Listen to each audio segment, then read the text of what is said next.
Hello everyone, for this tutorial video I'd like to show how to analyze an irregular pyramid, which is any pyramid whose base is an irregular polygon, and so is more unpredictable than a regular pyramid. Since we already know a rectangle is an irregular polygon, we can predict that for other irregular polygon bases, the triangles that make up the sides of the pyramid would not all be equal, but rather would have greater areas, wherever the length is greater at the base. As such, like irregular versus regular prisms, there is no easy formula to predict the surface area of an irregular pyramid,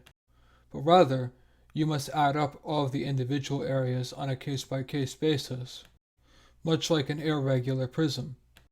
Because a pyramid is still a pyramid, no matter how complicated the base becomes, you can always still use the same trick of adding up increasingly smaller bases as you approach the top that are similar to the base, which is the formal way of saying congruent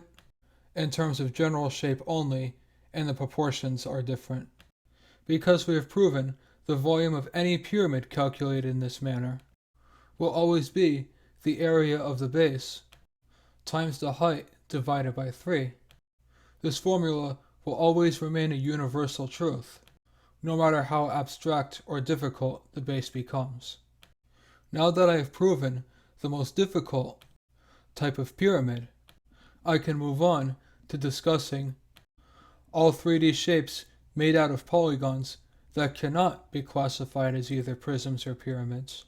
and how you can analyze them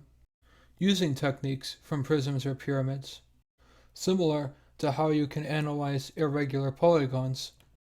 using techniques from simpler shapes. Don't forget to subscribe if you found this video informative,